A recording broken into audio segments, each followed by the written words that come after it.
जिहाद से बढ़ के भाई एक जालिम और जाबिर हाकिम की आंखों में आंखें डालकर नसीहत करना और उसके गलतियों को टोकना और उसको भलाई की नसीहत करना, ये तलवार मैदान कारज़ार में तलवार चलाने से समझते नहीं है। वो सूफिया जो खानकाहों में बैठे थे, वो उलमा जो बादशाह के दरबार में दरबारी बन गए थे और बादशाह के इशारे पर मसाइल हल करते थे, हुजूर गौसे पाक ने उनको बुलाया या खतों के जरिए से उनको समझाया, तू ठीक बन, तू कौम का रहनुमा है, तू अगर ठीक रहा आया ठीक रहेगी, तू अच्छा रहा लोग अच्छे रहेंगे। मेरे अजीजों दोस्तों, मुस्तस्लिम बिल्लाह जो आपके ज़माने का खलीफा था, बगदाद में मसनद इरशाद आपकी सजी हुई थी, जब मदरसा कादरिया में और अबू सईद ख़ुमी के मदरसा में जगह जब तंग पड़ी, आपने अपने अजलास अपना मजलिस वाज बगदाद के ईदगाह में मुंतकिल कराया। मुस्तस्लिम बिल्लाह वही आया मुलाकात के लिए, उसके हाथ में दो अशरफी की दो थैली। हज़रत ने पूछा ये क्या है? अव्वल हाकिम से मुलाकात खतों के जरिए नसीहत करते, और अगर कोई हाकिम मुलाकात के लिए आता था तो आप घर किधर चले जाते? वो हाकिम जब आकर बैठ जाता मजलिस में, तब आकर अपने घर से मजलिस में बैठे, मकसद ये था कि बादशाह की वजह से हमको इस्तकबाल में उठना।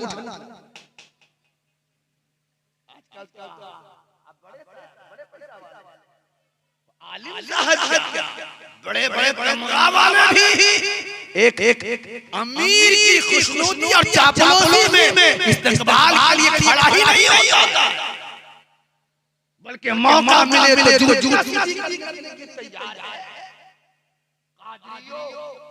गौसे पाक के मुरीदों, तुम्हारे पीर की शान ये है कि 50 ममालिक के हाकिम शेख अब्दुल कादिर से मुलाकात के लिए आता है, मगर इस्तकबाल में मगर जालिम फाजिर था, उसके इस्तकबाल में उठना खुददारी इंसान की इज्जत बढ़ाती है, खुद ही इंसान की इज्जत बढ़ाती है। खुददारी का मतलब ये है कि भूखा रह जाइए, हाथ किसी के नजदीक सवाल का बढ़ाइए, ये इज्जत है। हाथ दे दे अलग बात, बाज़ औक़ात मांगना जायज़ होता है, मगर खुददारी ये है कि हम इज्जत करेंगे आपकी दीन की वजह से, शरीयत की वजह से, आपके माल की वजह से हम आपकी इज्जत नहीं करेंगे, आपकी दौलत की वजह से हम आपकी इज्जत नहीं करेंगे, आप सरमाए की इज्जत नहीं करेंगे, हम इज्जत इसलिए करेंगे कि आप नबी के गुलाम हैं, सरकार के वफादार हैं, बुजुर्गों का वफादार हैं, नबी के आया लेकर हज़रत फरमाया ये नजराना है। इकबाल ने कहा ना ये सूद है, नजराना नहीं ये सूद है, पीराने हरम।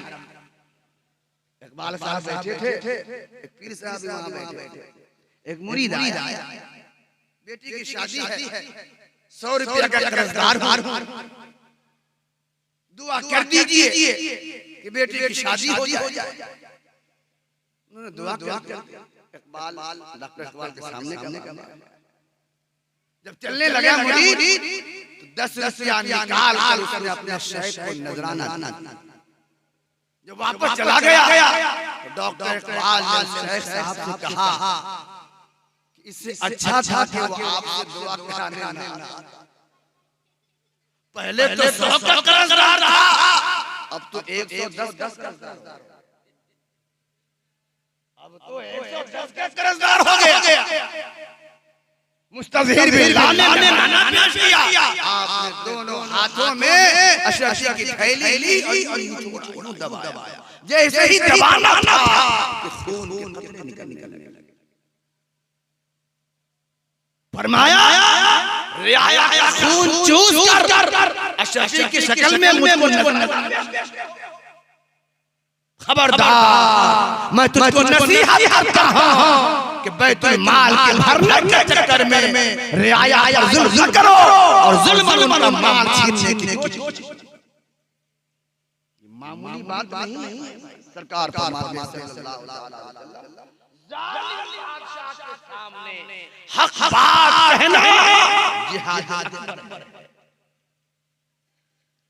हम तो सिर्फ इनको इसलिए हक बात नहीं कहते कि दोस्ती है, चाय शाम को पिलाते हैं, हाकिम को हक बात कहना जिहाद से बड़ा।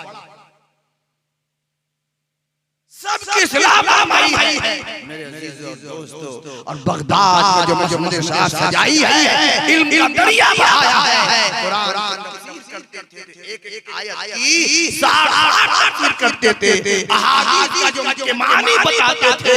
बगदाद वाले अलमदा अदब का लड़का आके यहाँ इल्म अदब का दरिया बहा है। वो अदब का दरिया अरब आलिम शेख अब्दुल हक मुहद्दिस देहलवी फरमाते हैं, जब आपकी मजलिस से बात चला करती थी तो कभी कभी 70,000 का करामत ये थी।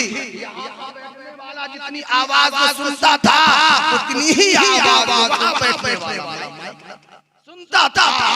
और एक रिवायत में आया कि 4,000 आलिम और एक में आया कि 400 आलिम कलम दवात लेकर आपकी मजलिस में बैठते थे। और इनके जो मोती आपके ज़बान से निकलते थे वो उलमा अपने कागज में लिखा करते। वो आलिम जिस बात 4,000 आलिम लिखने के लिए मजमा में जमा हो, अंदाजा कर सकते हैं वो किस शान होगा, वो किस अज़मत का आलिम होगा। वो आलिम थे, सूफी भी थे, वो इल्म शरीयत भी शाहकार थे, इल्म तरीक़त भी शाहकार थे। उन्होंने ज़ाहिर भी किया है, उन्होंने हमारा बात ज़ाहिर का भी संवारा है, बात का भी संवारा है। इसलिए मैं कहूंगा बुजुर्गों से रिश्ता जोड़े रहिए। आदमी में 5 चीज होती है, जिस्म, दिल, दिमाग, रूह।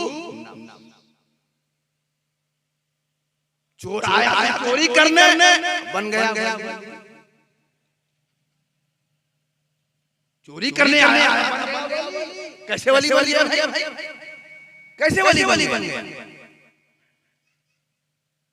80 साल मुजाहिदा के बाद भी आला हज़रत महफूज में सलूक की राह नहीं। और ये चोर एक मिनट के अंदर वली तो बन गया। एक इलाके का खिज़र ले गया कैसे। ये 5 चीजें इंसान हैं। इन 5 में से 5 नापाक होती है, 4 नापाक होते हैं। एक मुस्तकिल नापाक, जैसे दिमाग भी नापाक होता है, दिल भी नापाक है, जिस्म भी नापाक है, रूह भी नापाक है। और नफ्स जो है जो शैतान का मुकाबिल है, ये नापाकी नहीं, ये नजसुल ऐन है। जैसे खिंजीर नजसुल ऐन है, नापाकी है। उलमा ने फरमाया कि जब जिस्म नापाक हो जाए तो शरीयत का पानी इस्तेमाल करो, दिमाग नापाक हो जाए तरीक़त का पानी इस्तेमाल करो, जब दिल नापाक हो जाए हकीकत का पानी इस्तेमाल करो, और जब रूह नापाक हो जाए मार्फत का पानी इस्तेमाल करो। लेकिन नफ्स नजस है। दुनिया का कोई पानी नफ्स को पाक नहीं कर सकता। खिंजीर को साफ करके पानी से नहलाए, बड़ी से बड़ी और उम्दा से उम्दा कंपनी का अच्छी क्वालिटी का साबुन उसके बदन पर रगड़ दिए, कोई शैम्पू इस्तेमाल कर लीजिए, साफ समंदर से नहाने के बाद खिंजीर निकलेगा का नापाक। यही हाल है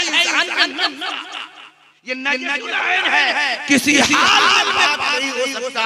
पाखाना पर कितना पानी बहाइए वो नापाक पाक नहीं होगा, नापाकी ही बढ़ती। और जब जब के नापाक नहीं होगा तब तक के बंदा अल्लाह का वली नहीं। और उसे पाक में चोर को वली न रियाजत न मुजाहिदा न नमाज न हज न ज़कात और वली